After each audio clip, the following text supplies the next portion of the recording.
turns to sun rays, and on we'll go, through the wastelands, through the highways, and on we'll go.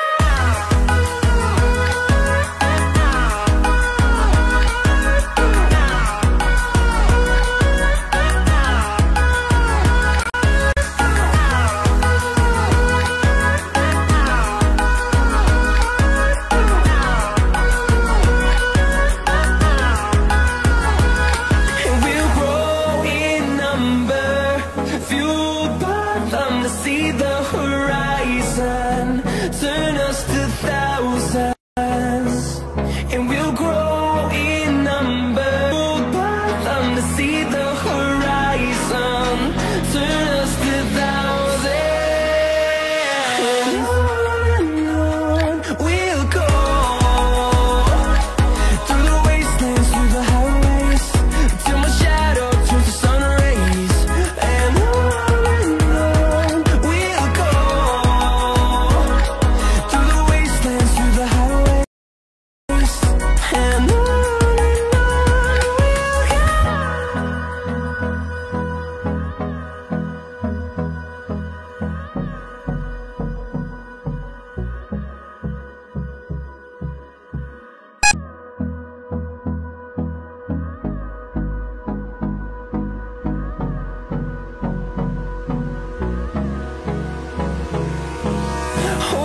Close till I get up. Time is barely on our side. I don't wanna waste what's left. The storms we chase are leading us, and love is all we'll ever trust. Yeah, no, I don't wanna waste what's left. And on we'll go, through the wastelands, through the highways, till my shadow turns to sun rays, and on we'll go, through the wastelands, through the highways, and on we'll go.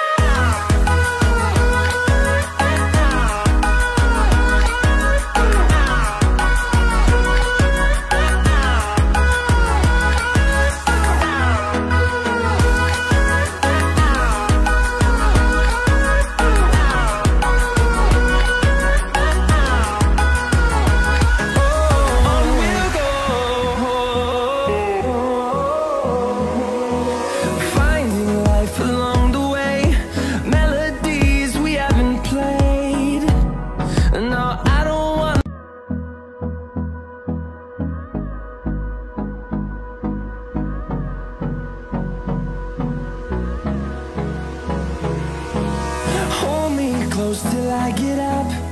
Time is barely on our side. I don't wanna waste what's left. The storms we chase are leading us, and love is all we'll ever trust. Yeah, no, I don't wanna waste what's left. And on we'll go, through the wastelands, through the highways, till my shadow turns to sun rays, and on we'll go, through the wastelands, through the highways, and on we'll go.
Olá, estamos ao vivo e vamos dar início ao nosso programa Contabilidade Descomplicada. É um prazer estar com vocês.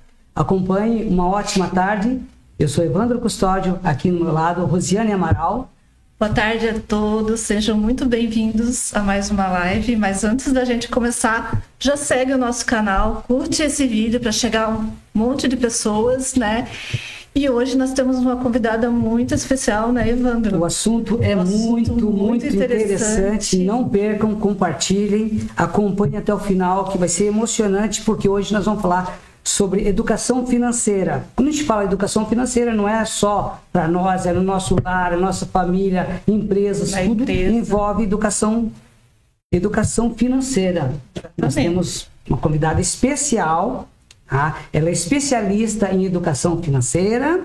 Apresentamos para vocês Liana Albino. Por favor, fique à vontade. Obrigada, estou bem feliz de estar aqui com vocês, agradeço o convite e estou pronta aí para a gente falar de dinheiro, falar de educação financeira, de como fazer esse dinheiro sobrar, então a gente vai falar sobre isso hoje. Legal. Então pode falar um pouquinho sobre você, Liana, como que tu chegou a trabalhar com isso, né, sobre finanças, tua formação? Claro, legal. Eu tenho mais de 12 anos de experiência no mercado financeiro. Eu já trabalhei em grandes bancos, cooperativas de crédito. Venho um pouquinho dessa veia desde muito nova relacionada a dinheiro. Mas eu comecei de fato a trabalhar com educação financeira quando eu tive grandes problemas financeiros na minha vida. Eu digo que eu sou uma pessoa transformada.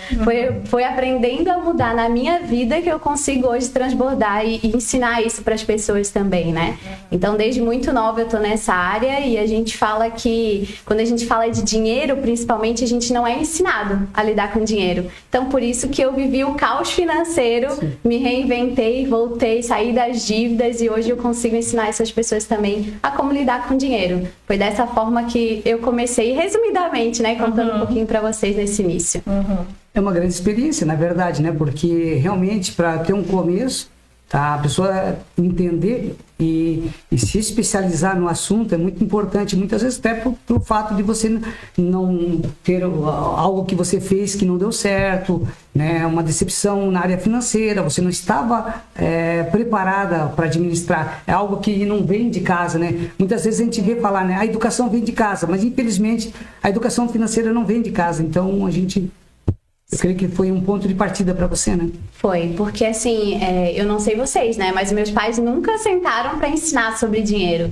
A gente viu o que acontecia dentro de casa. Eu sou a filha mais velha de 5 filhos, então eu convivia muito próximo deles e eu via realmente o dinheiro entrava, mas ele não ficava. Hora tinha dinheiro, hora não tinha dinheiro. Então não é cultural a gente falar sobre dinheiro, não é cultural a gente sentar à mesa e conversar sobre a nossa realidade financeira. Então é muito disso, assim, a gente vem para a vida, eu digo que a gente vai para a vida adulta fazendo aquilo que a gente acha que é certo. E às vezes o que a gente acha que é certo são tropeços, são caminhos errados que a gente só descobre quando está no meio do processo. Então eu entendo que hoje a minha experiência de mais de 12 anos no mercado financeiro, trabalhando com finanças e investimentos, e o que eu vivi na minha vida é o que faz diferença hoje em tudo que eu entrego, no método que eu trouxe hoje também, né? Então acho que é muito disso. Sim. Agora seria interessante, o caminho mais fácil, né? Uma vez que esse é um assunto muito interessante, né? Quem está acompanhando já vai ter um atalho aí do caminho, né? Do que, mas tipo assim, como deve começar a organização financeira? Já que em casa, muitas vezes, não vou dizer que não se aprenda, mas muitas vezes aprende de forma errada. Tá? A gente muitas vezes escuta os pais, né? E os pais também vacilam, porque também não tiveram uma educação financeira. Isso vai passando do pai para a filha e o filho vai seguindo adiante. Então, todo negócio que essa pessoa... Processo, que é encarar a nossa realidade financeira. É aqui que muitas pessoas nem conseguem começar, porque é difícil a gente entender que precisa arrumar alguma coisa dentro do nosso financeiro. Então, o primeiro ponto é, eu preciso encarar minha realidade financeira, entender em que ponto eu estou, para daí sim eu começar a pensar qual que é o meu próximo passo. E aí muitas pessoas fazem o quê? Nessa internet da vida que a gente tem muito conhecimento, eu vou querer direto investir, eu vou querer direto acelerar, e aí eu não vi o passo inicial, que é esse primeiro ponto. Falar em investir, já só para dar um complemento aí, como a gente faz muito imposto de renda, em comparação aos anos anteriores, a gente via que o pessoal teve um investimento, muitas pessoas investiram, mas não sabiam como investir, investiram errado e infelizmente não tiveram o resultado esperado. Tá? E o reflexo veio depois também, agora com essa declaração de hoje, a gente viu, né, que tem muito menos pessoas que fizeram a aplicação em rendas variáveis, né, porque, ou seja, se aventurar sem entender como funciona. Sim. Então, algo também que é só para... Sim, isso é bem importante, porque gera frustração. Quando a gente fala de investimento, até trazendo um conhecimento que eu gosto de trazer, é a gente pensar que a gente está subindo uma escada. Investir é isso. Então, primeiro eu subo um degrau, eu entendo como é que funciona isso aqui, depois eu posso buscar mais conhecimento e eu vou subindo a escada do investimento. O que aconteceu é que muitas pessoas foram direto para o arriscado, Sim. sem nem ter feito o dever de casa, que é a nossa verdade. reserva de segurança. E aí, o que acontece? A gente se frustra. E aí, se eu me frustro, não, isso aqui não é para mim. Eu não consigo investir, eu não sou capaz. Gera um monte de comportamentos financeiros, isso é mentalidade, que faz com que eu não queira mais fazer isso. Sim. E não adianta, o investimento é um dos caminhos que a gente tem de acelerar os nossos sonhos, os nossos projetos. A gente pode fazer só com o nosso dinheiro do dia a dia? Pode. Mas se eu sei investir, se eu busco esse conhecimento, eu consigo acelerar esse caminho. Então, bem legal isso que tu trouxe, que faz todo sentido. Legal. E hoje existe, assim, alguns passos que são fundamentais para quem quer investir sem correr o risco, né? Tu falou ali de reserva de emergência, né? Como que seria isso? Bem prática? importante. Percentual, como é que dá uma dica para nós aí? Tá. Essa é uma pergunta bem comum, eu recebo com bastante frequência, é legal a gente falar isso. O primeiro passo é assim, eu quero investir meu dinheiro. Primeiro eu começo fazendo o meu colchão, que eu chamo de reserva de segurança, né? Mas o nome pouco importa, é importante que tu tenha esse montante. Mas essa reserva é o primeiro passo. E aí, assim, o que a gente precisa pensar? Que a reserva de segurança ou de emergência, ela tem que suprir o nosso momento de vida para algum imprevisto, algo diferente que a gente não tenha planejado. O ideal é que a gente tenha um dinheiro que vá te manter por alguns meses. Tu vai pensar assim, se algo acontece na nossa vida, né? Enfim, a empresa não deu certo, fechei a empresa, eu preciso de um tempo de maturação e adaptação para a nova vida. Para ver o que eu vou fazer, o que eu vou resolver. Então, a reserva, ela serve para isso.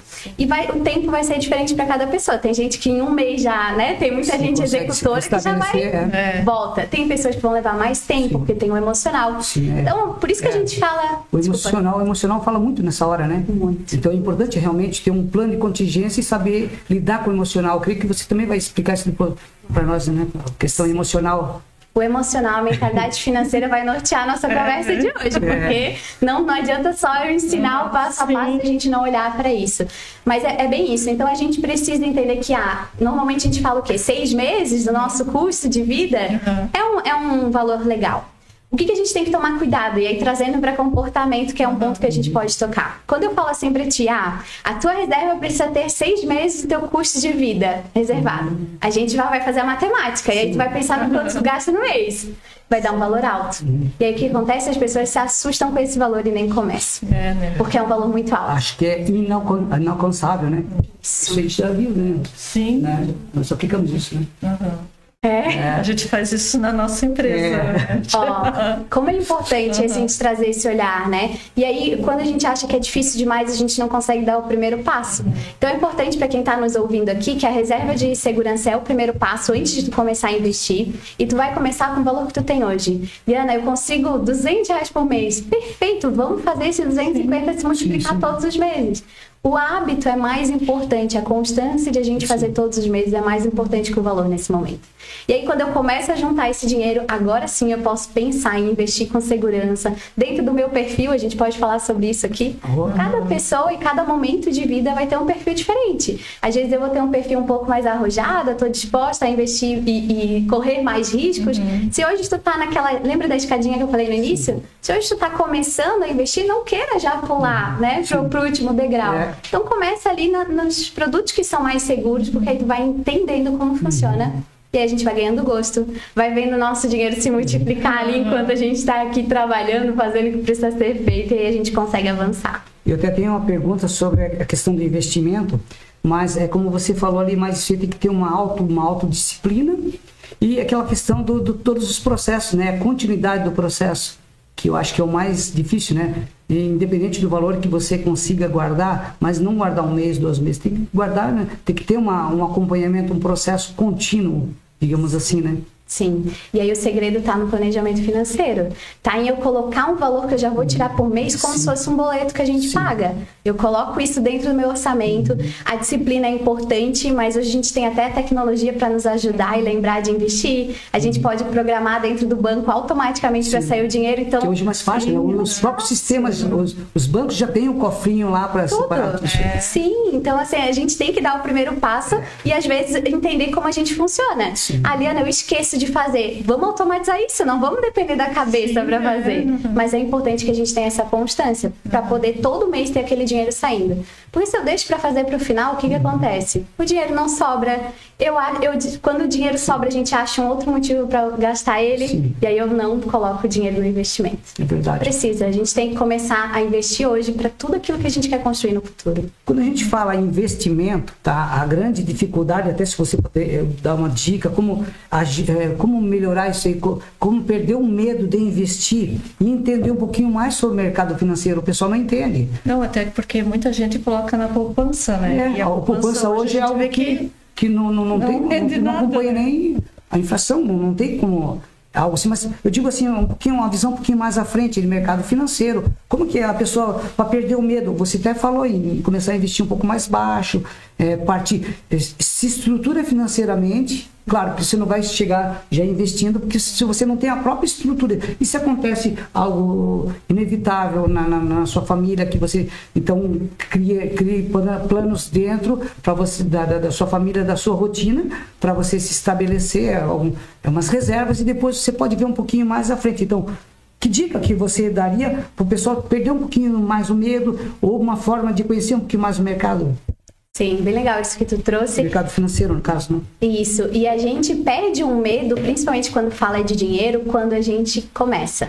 Quando a gente faz. Sabe aquela coisa assim, quando a gente é criança e a mãe diz assim, não bota a mão no fogo que vai te queimar, e às vezes a gente vai lá de teimoso e sente queimar a mão? Com dinheiro é a mesma coisa. Só que o que a gente faz? A gente é muito estratégico. Eu não vou botar o dinheiro da minha vida num investimento que eu não conheço. A gente começa com um pouquinho. Se a gente for falar ali de investimentos para o futuro, que eu gosto de falar de ações, fundos imobiliários, a gente pode começar hoje com R$10. Pega R$10 e faz aquele teste. Bota lá, só para ver. É assim que a gente acompanhando, você dá gosto na pessoa, né? Isso. E aí, claro, conhecimento e ação, sempre, tá? Investimento é conhecimento e ação. Não adianta eu só ouvir o que meu vizinho tá lá falando que investe e eu simplesmente botar o meu dinheiro, que é tão suado, né, pra gente trabalhar, batalhar e colocar em qualquer lugar. Ou seja, fazer o dinheiro trabalhar para você. É tá? isso. O pessoal muitas vezes tem medo de investir, mas não tem medo de ir lá e comprar o seu veículo, o seu carro lá parcelado em 500 vezes lá. E se não tem, se a gente faz o parcelamento, a gente dá o jeito de pagar. Pô, por que então você não se organiza para poder investir em algo que faça o dinheiro trabalhar por você? Pelo menos uma parte, né? Sim.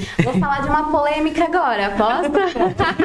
Vamos falar do consórcio, que é a mesma coisa. Por que as pessoas fazem consórcio? E não tô falando que é um produto ruim. Em 90% dos casos precisa ser transparente, né? E aí quem tá assistindo que vem de consórcio precisa falar isso como educadora financeira. Mas o que a gente tem que entender é o comportamento. As pessoas fazem um consórcio para ter um boleto para pagar. E aí por que a gente não faz o nosso boleto pra gente mesmo, que vai render muito mais, que vai fazer com que a gente consiga alcançar mais rápido os nossos sonhos? Então é muito disso. E falando assim da nossa infância, né, que veio a educação dos pais, tudo, né, que a gente vê uma trava, né, lá dos pais para falar com os filhos. E como que a gente pode falar sobre dinheiro de uma forma assim aberta e saudável? Que é algo também que pode algo que tem que ser saber explicar também. Que eu vejo assim, pela minha infância, eu não me lembro assim do meu pai e minha mãe falando, mas eu via pelo comportamento. Né? E eu segui pelo comportamento do meu pai como agora, imagina, já que estou voltando atrás lá, imagina uma criança dentro lá, aí o pai com a mãe discutindo que não conseguiu pagar a luz, que não sei o que, está atrasado. O que vai passar para a realidade da criança que está acompanhando? Pô, eu vou sair para trabalhar, tem que trabalhar. Pô, será que eu estou ruim de trabalhar para conseguir o dinheiro, para manter a família? Sim. Né? Então, imagina a criança, isso, né? A pergunta lidar com essa situação. Que Sem eles gerar também, conflitos, né? Discussões. para nós já é difícil. Imagina uma criança que não entende nada Até sobre porque isso. criança, eles acham que é tudo fácil, né? Chega lá no mercado, eu quero. Né? Até para começar a ensinar desde cedo, né? Sim, sim. E assim, o que a gente precisa entender antes de falar de como que a gente vai falar com a criança? A gente precisa entender que todas as decisões que a gente toma com dinheiro hoje, como adultos, tem referência desde a nossa infância. Então, tudo que a gente viu, tudo que a gente viveu e tudo que a gente ouviu sobre dinheiro está no nosso subconsciente. E aí a gente toma decisões com base nisso. É inconsciente que eu vou falar agora. A gente não pensa muitas vezes. Grande parte das decisões que tu toma são de forma automática. E aí, o que a gente está falando dentro de casa, mesmo que eu não estou falando diretamente com essa criança que foi o que tu trouxe, tu via os comportamentos. A criança é uma esponja, né? Então, ela tá entendendo tudo aquilo de forma diferente, então ela vai carregar isso pra vida. E aí o primeiro ponto é, cuidem com o que a gente tá falando de dinheiro dentro de casa. Dinheiro é sujo, ou na briga, conflito, né? Mulher, tu gastou demais no cartão, não tem dinheiro pra isso, eu nunca tenho dinheiro. Primeiro ponto é a gente cuidar com essas coisas que a gente tava falando. Pra criança e pra gente. Porque se eu repito o tempo todo que eu não tenho dinheiro, o que o meu cérebro pensa? Então, normal é não ter dinheiro. E aí, quando entra um dinheiro na conta, o que a gente faz? A gente se livra dele. É inconsciente, porque isso tem a ver com mentalidade financeira. Então, esse é o primeiro ponto. O segundo ponto que a gente precisa entender é que, sim, a educação financeira deveria começar lá na escola, deveria começar dentro de casa, para que a gente tenha adultos muito mais conscientes com o dinheiro. E como que a gente vai ensinar isso para a criança, né? Primeiro que a gente tem várias idades, a criança hoje ela já vem muito acelerada, né? A tecnologia ajuda nisso. Ele já vem com os dedinhos ali, né? Já apontando isso. E a gente precisa dar autonomia para a criança usar o dinheiro. O grande erro, além de a gente não sentar para falar sobre isso, fulano, a mãe não vai comprar isso, nós estamos indo no mercado.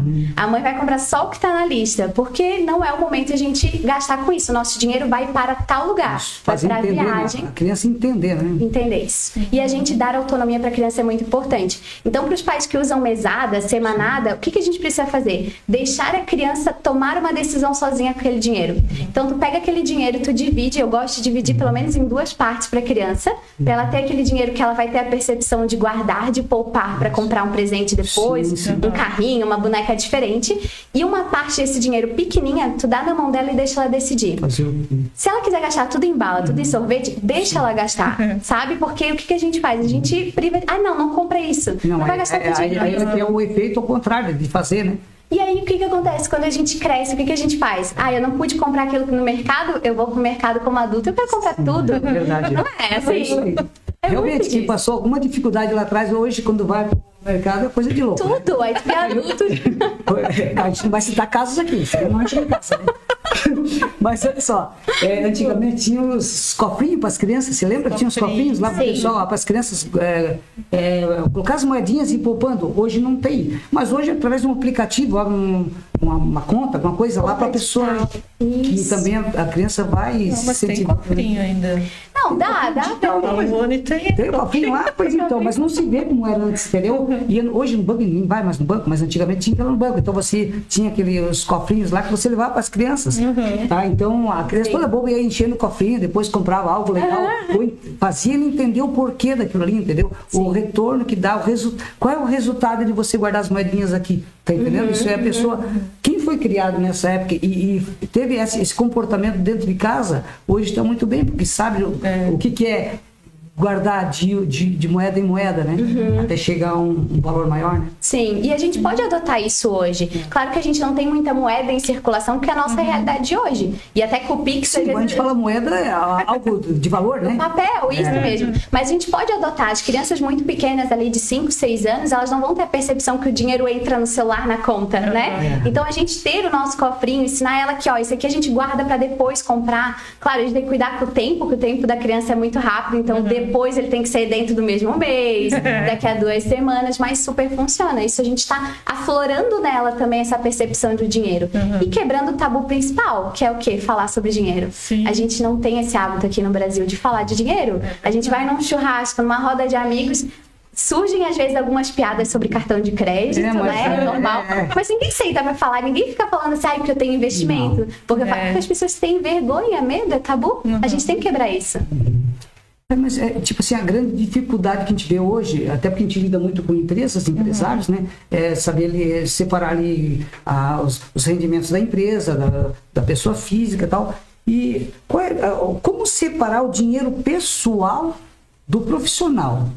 Tá? Porque muitos trabalham também, não em empresa, mas trabalham em serviços autônomos. Hoje é muito comum ter duas ou três ocupações, né? Mas como é que vai... Qual é o método, o que seria o caminho mais certo para separar os rendimentos, né? Ou o dinheiro da parte pessoal com o profissional?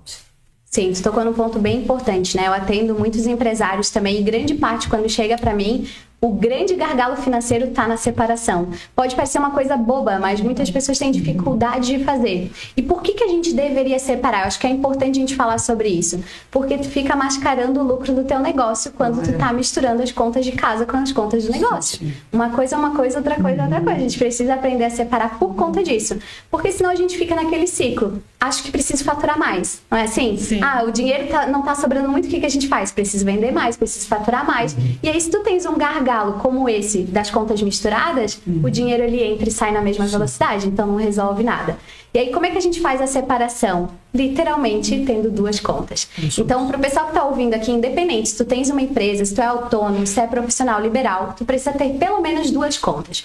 Uma que tu vai movimentar só o teu dinheiro do negócio, não é pago conta de casa nesse lugar, não é pago o Pix para fazer o cabelo, fazer a unha, nada. E a outra conta a gente vai usar para as despesas pessoais. E aí, como é que tu vai fazer isso no dia a dia? Precisou pagar uma conta de casa, mesmo que tu não tenha um Prolabore, né? Para quem não sabe, o Prolabore é o nosso salário como sócio do negócio.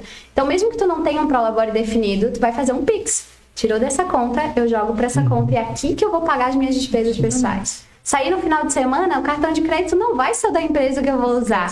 Precisa ser da pessoa física, perdão. Porque senão eu não consigo visualizar o que eu estou produzindo de dinheiro, para onde está indo o meu dinheiro. E eu não consigo nem fazer um planejamento, né? Porque a gente está nessa fase que, ok, preciso reinvestir no meu negócio, preciso botar mais dinheiro, mas eu não consigo ver o que eu posso fazer. Porque está tudo misturado. Então, esse é o primeiro ponto, a estratégia que a pessoa já tem que fazer para a gente ver esse dinheiro sobrar também. É verdade. E a gente tem bastante, assim, dificuldade, né, em passar isso, né? As empresas que estão começando ali, principalmente quando a empresa... Ele não tem sócio, é ele sozinho, né? Então, confunde pessoa jurídica, pessoa física, né? Até ele entender para, né? E se entender, é interessante pelo seguinte, os rendimentos da empresa, depois do Prolabore, são isentos à distribuição de lucro, tá entendendo? Sim. Só tem caminhos certos a seguir. Sim, isso é sensacional, é entender que tu não vai pagar mais imposto fazendo essa separação. Muitas pessoas têm essa dúvida, né? Mas agora com essa questão do Pix, vamos confrontar. Gente, primeiro vamos fazer a coisa certa, depois a gente vai olhar para isso, porque tu não vai ter prejuízo em fazer o certo, né? Então é bem importante a gente falar sobre isso. Tu comentou um pouco sobre... Tu passou por um momento difícil, né, na tua vida, um momento financeiro, né? Sim. E eu queria que tu ajudasse quem está assistindo a gente, né? Como a educação financeira pode transformar a vida de uma pessoa que está passando por momentos difíceis financeiramente, né?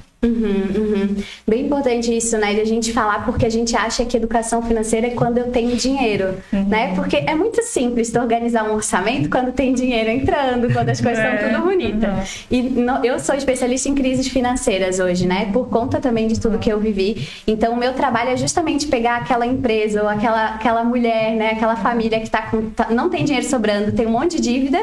Por onde que a gente começa fazendo tudo isso? E o papel da educação financeira é justamente, primeiro, te trazer segurança. Então, é tu entender que, independente do que tu tá passando hoje, tu não é a tua dívida. Por trás dessa dívida tem um profissional incrível, tem uma mãe incrível, tem um chefe de família incrível. E a gente precisa tirar a dívida e deixá-la de lado num primeiro momento. Todo esse caos financeiro que eu comentei no início que eu vivi, foi lá no auge dos meus 20 anos. Eu tinha uma renda muito boa, porque eu já trabalhava no banco, já tinha muito dinheiro entrando. Mas a falta de educação financeira fazia com que aquele dinheiro eu gastava tudo. E é isso que acontece quando a gente começa a olhar para a educação financeira. A gente começa a entender como que a gente vai fazer para aquele mesmo dinheiro que eu já tenho, ele fique dentro de casa. Porque muitas vezes a gente vai buscar refúgios, às vezes, no empréstimo, né? Para quem está passando isso agora, o que passa na cabeça quando eu tenho um problema financeiro? Vou pegar um dinheiro emprestado? Seja com parente, seja com banco, seja... Primeira coisa que as pessoas pensam. E muitas vezes a gente não precisa chegar nesse ponto. Porque se eu pego um empréstimo para saldar um problema que eu tenho hoje... Tô criando outro. Eu tô criando outro, porque maior, né? Isso, eu desafogo um mês. E aí daqui a pouco eu tô de novo. Então... trabalhar a educação financeira é justamente eu entender o que eu preciso fazer com o meu dinheiro, como funciona a minha vida, como é o meu estilo de vida, como é que funciona o estilo de vida da minha empresa, do meu negócio, porque não é uma fórmula de bolo que todo mundo repete igual, não. Isso precisa ser considerado. Eu até falo muito assim que quando a gente começa a olhar para a educação financeira, para o dinheiro, não é para sair cortando todos os gastos. Tu não vai me ouvir assim, te mandando, não faz mais nada na tua vida. Não é sobre isso. Cada um tem uma necessidade diferente. E o dinheiro, ele precisa acompanhar essa nossa vida, sabe? Então, a educação financeira, ela transforma, né? Respondendo a pergunta, ela transforma a nossa vida quando a gente entende o papel do dinheiro na nossa vida, na nossa família, no nosso negócio. E aí a gente consegue fluir financeiramente. Sim. Legal. Até por coincidência, hoje é dia 30 de maio. Tá? Hoje está saindo o primeiro lote de restituição. Tá, então teve uma injeção muito grande. Hoje já? Sim, já saiu o primeiro lote. Então o pessoal já estão me ligando, já estão vendo. Tá, a gente até faz umas piadinhas, legal, que vai investir, vai aplicar. Não, eu preciso desse valor porque já tem conta para pagar. Poxa, quer dizer, antes mesmo de o valor da restituição entrar, já está comprometido em alguns casos, né? Pô, a gente vê, é meio complicado, né? Quer dizer, algo que de repente você já pagou, já trabalhou um ano inteiro, já foi descontado, já trabalharam com esse valor que era teu, e aí você vai receber uma pequena parcela de volta e já está comprometida a renda. Né? Só para fazer um vendo aí, já não. E tem gente que antecipa, né? Ainda tem as antecipações, né? Que daí você perde também porque tem juros em cima, tem juros. É isso, pela falta de educação financeira e da gente olhar para o futuro, sabe? Porque aí fica o tempo, aí vira aquele ciclo que a gente sempre fala, né? Então tu trabalha, paga a conta, fica sem dinheiro, e aí eu tô sempre precisando de um dinheiro novo que poderia ser usado até para os sonhos, para os projetos, a gente acaba só pagando conta, né? Então esse é o cuidado, né? Vamos começar a ter um olhar diferente aí para esse dinheiro extra que vai vir, né? Então, as informações hoje, a gente sempre fala aqui, né, que hoje as informações são muito mais rápidas, prática, onde você vai ter um celular, você tem acesso à internet, tem acesso a muitas informações, tá? Você trouxe livros aí, também estão vendo também aqui, mas tipo assim, quais são os livros, os cursos que você aconselha dos recursos, né, o que você tinha a informar para a pessoa, o conhecimento que muitas vezes seguir um livro, é claro que é algo que foi muito bem estudado, muito bem planejado e aplicado. O que você daria de conselho aí, em cima dos livros, do conhecimento financeiro na parte pessoal, ou falar um pouco sobre a sua mentoria, para a gente ter uma noção? Perfeito. Eu sempre falo que conhecimento é o que faz com que a gente evolua financeiramente. Esse é o primeiro ponto. Então, independente se tu vai buscar recurso num livro ou se tu vai buscar recurso numa mentoria, num acompanhamento, que é o que a gente faz, a gente sabe que o investimento, o conhecimento, ele sempre traz retorno como um investimento. Porque é isso, a gente só evolui dessa forma. Eu trouxe aqui também alguns livros que eu já li muitos aí na minha jornada, né? São muitos anos. Mas eu trouxe 2 que eu gosto muito e que traz uma linguagem e até aplicabilidade do dia a dia, que vão ajudar tanto nas finanças pessoais quanto no nosso negócio, que é por conta do comportamento que a gente falou, né? Então tem a psicologia financeira, inclusive eu trouxe depois de presente para vocês, depois eu entrego. Esse livro ele é muito legal. O presente é essa nota de 200? Não, essa nota é minha... Essa é a minha nota da prosperidade. Vocês estão falando de dinheiro? Vamos falar sobre essa nota, eu vou explicar sobre essa nota. Mas essa não, o presente é o livro que vai ajudar também. E eu trouxe também O Homem Mais Rico da Babilônia, não sei se tá pegando aqui, que são 2 livros que eu mais indicaria. Depois, quando a gente fala de querer acelerar o resultado financeiro, porque às vezes o dinheiro não espera, tá? Às vezes a gente tem alguns desafios financeiros que a gente precisa acelerar. Sim. E é isso que a gente faz dentro da mentoria, dentro dos acompanhamentos. É pegar pegar a tua realidade financeira e te direcionar para que tu chegue mais rápido naquilo que a gente quer, nos teus resultados. Ah, entendi. Então, nessa mentoria, você explica tudo, os caminhos ali, né? Então, como seguir. Claro que você... personalizada. Tem que ser personalizada, porque cada caso é um caso, né? Tem que ser exclusivo, tem que ser personalizado. E o meu papel como educadora financeira, diferente de um consultor, é te ensinar a lidar com esse dinheiro, para que tu possa, depois do ciclo da mentoria, transbordar na vida de outras pessoas, levar para dentro de casa e seguir sozinho depois. Então, tipo assim, a mentoria, só pra gente entender, a pessoa que quer aprender um pouco como saber lidar com valores, com dinheiro, assim como também aqueles que já têm conhecimento e querem um pouquinho mais a fundo em investimentos. Você tem como ver isso também? Sim, a gente trabalha com ciclo de evolução financeira. Então, o ponto que tu tá hoje, eu consigo te levar para um próximo nível, independente de como tu tá. Viana, tô com dívida, quero fazer o dinheiro sobrar. Tu consegue acessar. Tenho já em meus investimentos, quero acessar o próximo nível, quero arriscar um pouquinho mais, com segurança. Vem pra dentro da mentoria que a gente faz esse acompanhamento. Show. É bem completo. Show. Porque agora tu consegue ir pra aquela viagem lá.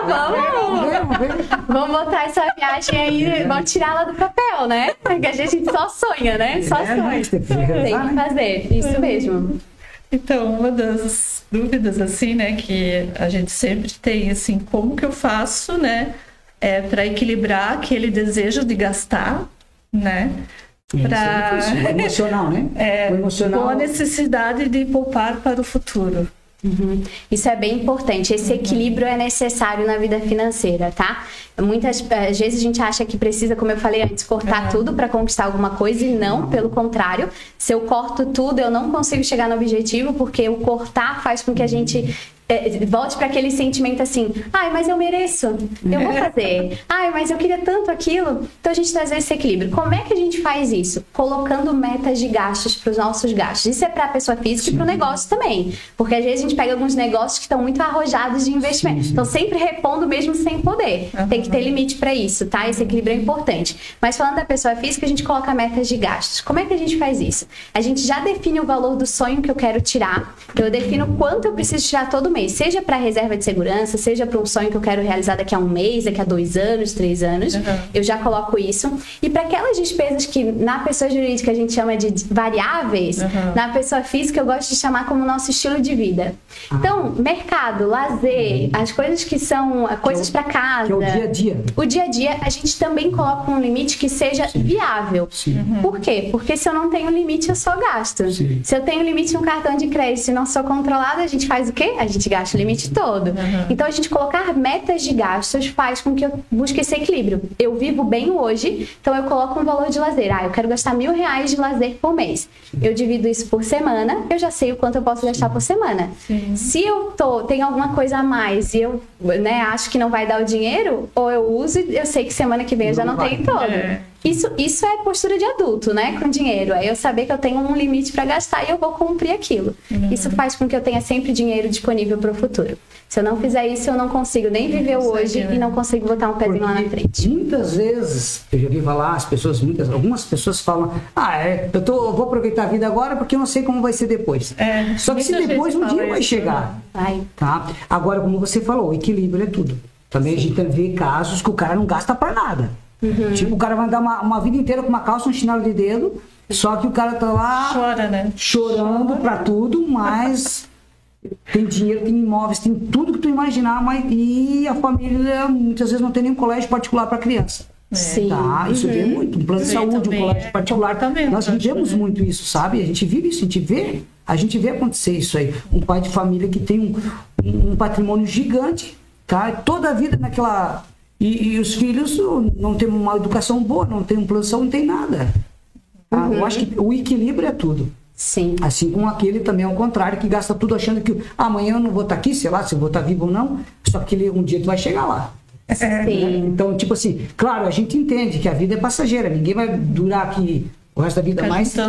Juntando e não desfrutar. Só que você trabalha, você entra em ascensão, você chega até um ponto... E você tem que entender que aquele ponto, será que eu consigo ir adiante? Ou eu já começo a fazer a sucessão com meus filhos para dar continuidade e eu vou ficar um pouquinho mais tranquilo. Que nem um cliente falou para mim, agora nessa época do imposto de renda, que eu parei e pensei assim, mas Ele tem razão. Ele simplesmente falou para mim, Evandro, eu vou dar uma pisada no freio daqui para frente, que agora eu vou passar agora com meus filhos. E falei, mas eu pensei, pô, mas já tá na idade mesmo, tá certo, fiz certo. Sim. Tá entendendo? Então, tipo assim, ele conseguiu, e é uma pessoa simples, só que ele teve essa visão. Ele conseguiu, teve todo o trabalho que ele teve, agora chegou no ponto de equilíbrio, que ele vai passar o bastão para frente e vai vir um pouquinho mais tranquilo. Se Deus o livre acontece alguma coisa, né? Ao contrário daquela pessoa que pensou, que falava, né? Eu não sei se eu vou viver lá para frente, mas amanhã depois, se tiver qualquer problema na saúde, ele tem um amparo. Sim. Tá entendendo? Tem amparo dos filhos, do bom negócio, de um recurso e tudo mais. Isso está totalmente ligado ao comportamento que a gente falou até aqui. A gente traduz isso indo mais profundamente, são crenças financeiras, sim. Né? Eu vivo hoje porque amanhã nem sei se pode chegar.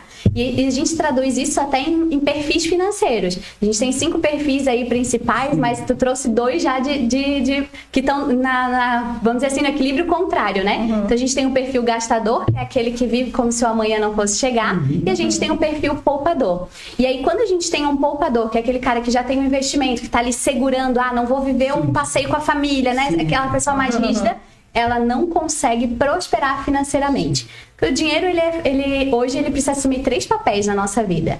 Ele serve para ter segurança, ele serve para realizar sonhos e ele serve para ajudar pessoas. Se hoje o teu dinheiro não está fazendo uma dessas 3 coisas, tu não consegue prosperar financeiramente. E quando eu seguro demais o meu dinheiro, quando eu não quero viver as experiências de hoje, eu vivo num ciclo que a gente chama de escassez. Eu tô sempre com medo de não ter dinheiro, com medo da falta, com medo... E a gente não consegue fluir. Não consegue fluir, às vezes gera conflito familiar, porque às vezes a família quer desfrutar. Então não é saudável. O saudável é de fato a gente entender que eu preciso ter as minhas reservas para o futuro, para a sucessão, como tu trouxe, até traduzindo para o meu público. O que é a sucessão, né? Nós falamos em contabilidade descomplicada e vem falar em sucessão. Eu explicar para nós, pessoal. Eu preciso traduzir, né? Para que o pessoal não sabe. O que é a sucessão? É quando eu construo a minha vida e eu tenho a possibilidade de transferir isso para os meus filhos, para os meus herdeiros. Pode ser bens, pode ser empresa, pode ser dinheiro lá do banco. Então a gente precisa pensar nesse futuro para isso e também para ter uma aposentadoria tranquila, para ter liberdade financeira, para chegar num ponto de dizer assim, agora eu vou pisar o pé no freio, não vou mais trabalhar, vou viver dos meus investimentos. É isso, então esse equilíbrio é importante para a gente trazer. E é comportamento, é mentalidade financeira. Não tem como a gente não construir isso se a gente não mudar a nossa mentalidade. Aquelas crenças que a gente falou lá do início, que a gente carrega dos nossos pais, de tudo que a gente ouviu, a gente não tem como passar uma borracha e apagar. A gente tem como modelar elas, a gente tem como ressignificar. Até trazendo isso, né, para complementar com esse assunto do dinheiro que eu trouxe, não sei se o pessoal tá conseguindo ver, mas eu trouxe aqui uma nota de R$200, é verdadeira. Eu sei que é rara, mas é verdadeira. É extensão, vou orar, né? Isso mesmo. E esse é um exercício que eu gosto de fazer nos ambientes que eu participo, porque isso faz com que a gente comece a quebrar crenças financeiras. Como é que é isso? A gente hoje quase não tem contato com o dinheiro físico assim, né? A gente ali no bastidor, a mamãe já sacou o dinheiro do bolso, a gente já viu isso. É raro isso acontecer, porque a gente não tem muitas vezes a nota de dinheiro. E aí o que isso acontece? O que isso faz, né? Faz com que a gente se afaste do dinheiro. Porque só o Pix não dói às vezes de gastar. O cartão de crédito não dói. Não dói. Agora, se eu pego esse dinheiro e eu gasto... Tirar do bolso, abrir a carteira e um entregando um em cima do outro ali, dói. Dói. E aí, então, o que a gente faz? Se eu quero quebrar crenças ruins financeiras, eu preciso começar a me aproximar. Eu preciso gerar intimidade com o meu dinheiro. Então, para quem está nos assistindo, já vou deixar aqui uma tarefa para fazer hoje, tá? É hoje. Se tu não tem dinheiro em lugar nenhum na tua carteira, não tem dinheiro em casa, tu já vai no caixa eletrônico, não sei se o pessoal sabe o que é caixa eletrônico ainda, porque é algo da minha época, né? Os jovens quase não usam, mas tu vai sacar uma nota de dinheiro. Não importa o valor, tô mostrando uma nota maior, que é a minha nota da prosperidade. Isso, mas não importa o valor, o cérebro não vai associar isso. Mas tu vai sacar essa nota e tu vai colocar em lugares não óbvios na tua casa ou no teu escritório, no teu lugar de trabalho. Não é para colocar na carteira, não é para colocar na bolsa, não é para deixar no bolso, é para colocar em lugares não óbvios. E aí tu vai deixar, às vezes, do teu lado ali, tu vai sempre passar por aquela nota e tu vai pegar ela, tu vai tocar ela. No começo é desconfortável. No começo pode ser que tu vai botar em casa, o marido vai dizer assim, tá doida? Tá espalhando dinheiro pela casa? A bicha não tá mais. Não, tem que fazer um combinado. Poderia ser numa caixinha dessa? Nesse primeiro momento não, depois a gente bota. Isso pode olhar, não pode olhar. Pode pegar. Isso, o que a gente quer fazer? A gente quer gerar intimidade. Eu sou só íntima quando eu toco, quando eu sinto dinheiro. Então no primeiro momento vai ser desconfortável, mas é importante a gente fazer isso por pelo menos 30 dias, você vai deixar esse dinheiro lá. Depois você pode gastar ele, não tem problema. Por quê? Porque muitas pessoas têm crenças do tipo... Eu vou tocar no dinheiro, o que a mãe falava? Vai lavar a mão. Né? Dinheiro é sujo, dinheiro é ruim, dinheiro é o mal da humanidade. E eu só quebro essas crenças quando eu começo eu sinto dinheiro, eu sinto a nota, isso aqui tá perto de mim. Eu vou começar a não repetir mais aquela frase que eu não tenho dinheiro, porque eu tenho dinheiro. O meu racional tá dizendo, não, teu dinheiro tá aqui. Não é pra tal finalidade, mas ele tá aqui. Então parece um exercício bobo, mas ele muda completamente a nossa percepção com o dinheiro. Eu começo a me sentir mais confortável de ter dinheiro por perto. Então fica aí um exercício importante para a gente começar a moldar essas crenças financeiras. Legal. Legal.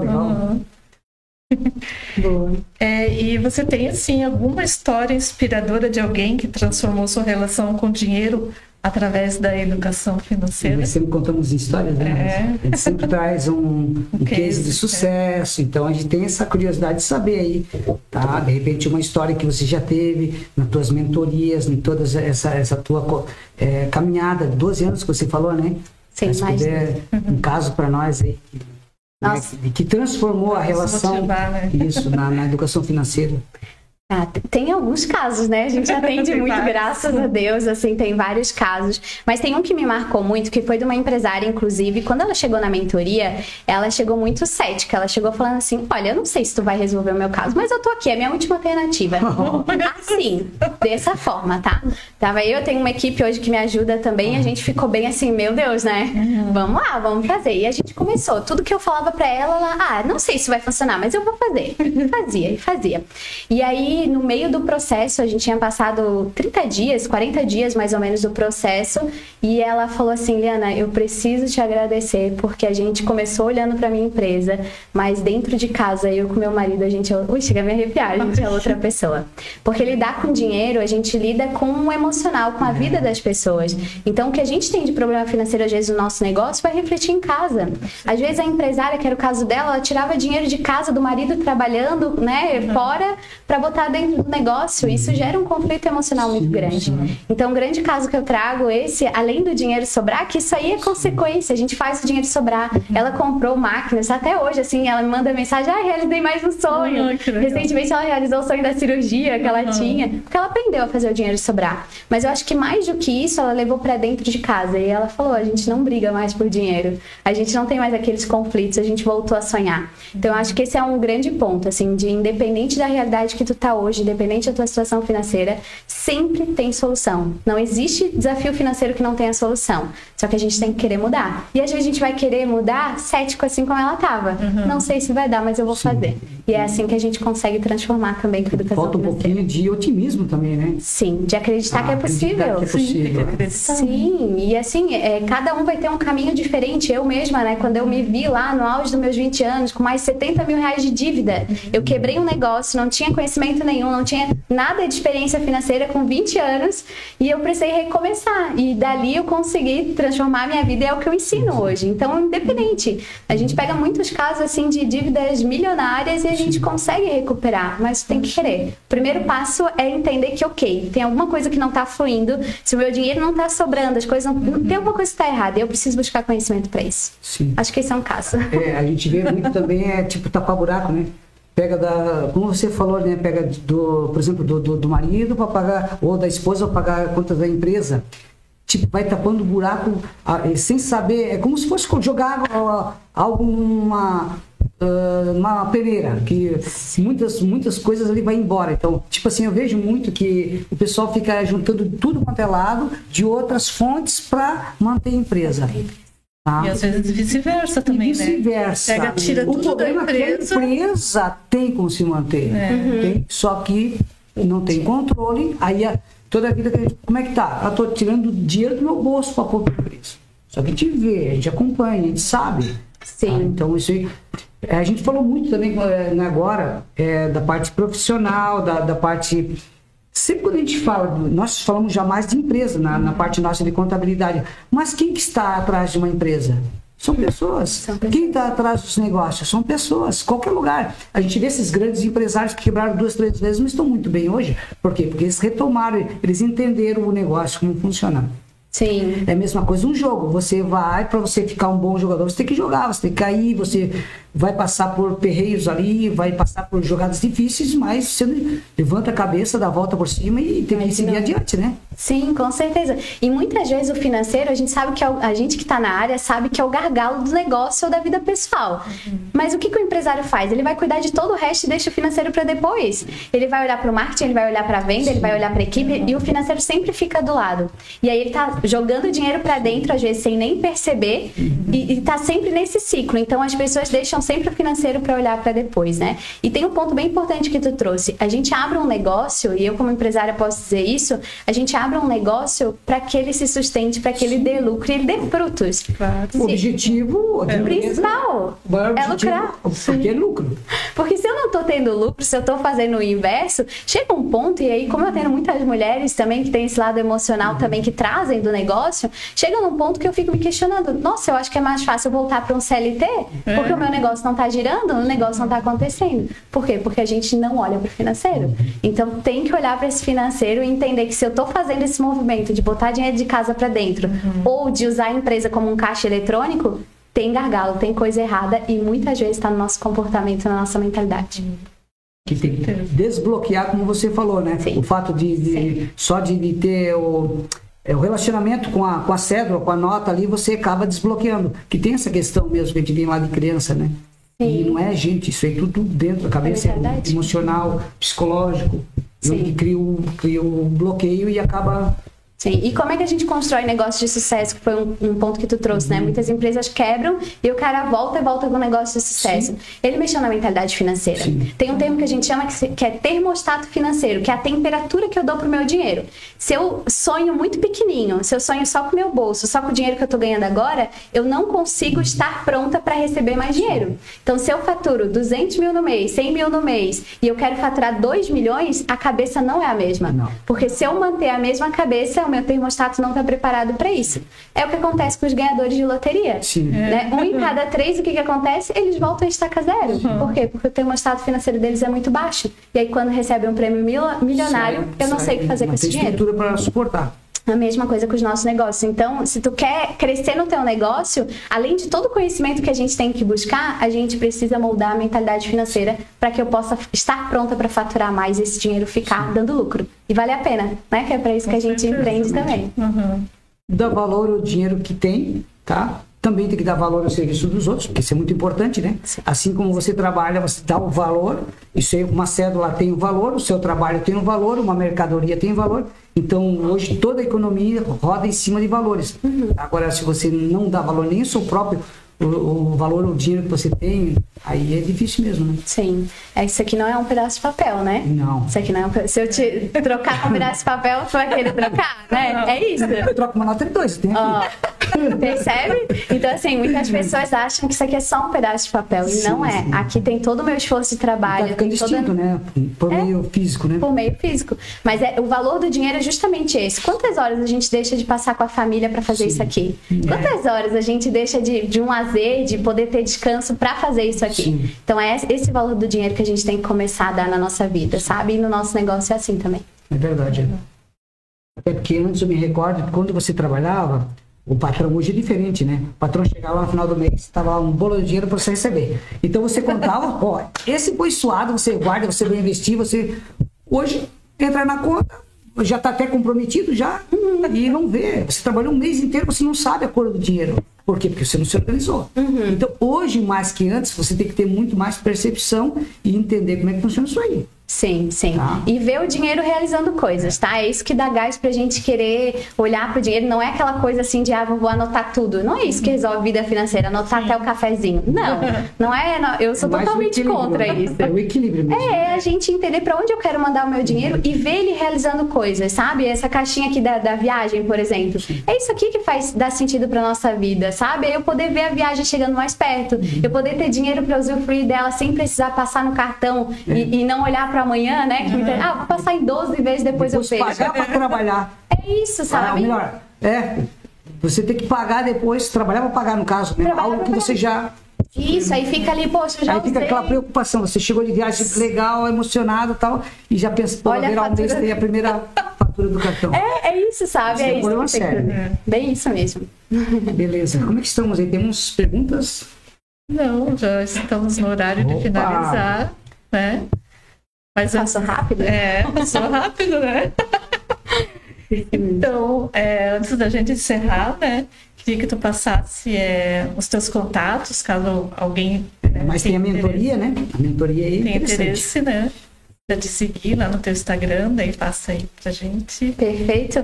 As minhas redes são liana.albino. No meu Instagram eu transbordo muito conhecimento lá. Então, para quem quer começar a entender um pouco mais de como se organizar na prática, como fazer o dinheiro sobrar lá, é um lugar ideal para isso. E aí tô em todas as redes também, YouTube, LinkedIn, a gente tem todo o perfil para transbordar. Lá também tem os meus contatos, então tô acessando o WhatsApp, tu vai falar direto comigo e com a minha equipe, para justamente a gente entender o momento que tu tá hoje e indicar a melhor solução para ti. Então eu gosto de sempre deixar que a gente tá lá justamente para entender se é o teu momento de entrar para uma mentoria, para um acompanhamento e poder transbordar na tua vida financeira, porque é isso que a gente faz de essência. É isso que eu gosto de fazer e o que a gente está aqui, a gente também está acessando isso, né? Sim. Espalhando a mensagem de educação financeira para mais pessoas. Legal. Então, Show. agradecemos muito, Liana, por ter aceito o nosso convite para participar do nosso podcast. Obrigada. Né? Parabéns, né? Parabéns, a gente agradece e para nós também, né, a gente trabalha muito com valores, tá? Mas toda a também informação aprendeu bastante muito, hoje, né? muito, porque nós não temos só empresa, nós temos nossa vida profissional, nós temos nossos familiares, tá? Que espero que estão assistindo para aprender um pouquinho, para ver se eu posso deixar um dinheirinho em cima da estante em um lugar lá, sem que mexa. Boa, boa. Daí eu trocadilho aí, então. Tá? A gente agradece muito. Agradecemos o pessoal que está aqui nos bastidores da São Chico Podcast. Eu tenho uma pergunta. Pode? Tem escritório aqui em São Francisco ou em outra cidade?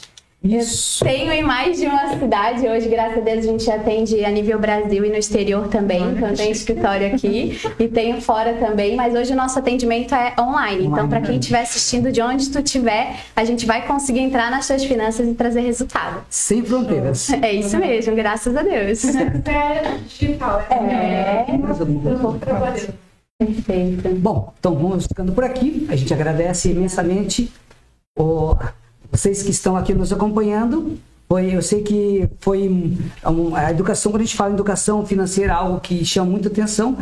Foi um assunto muito relevante para nós, espero que para vocês também. Muito obrigado e até a próxima Obrigada, oportunidade. pessoal. Tchau, tchau. Até a próxima. Tchau. Isso aí.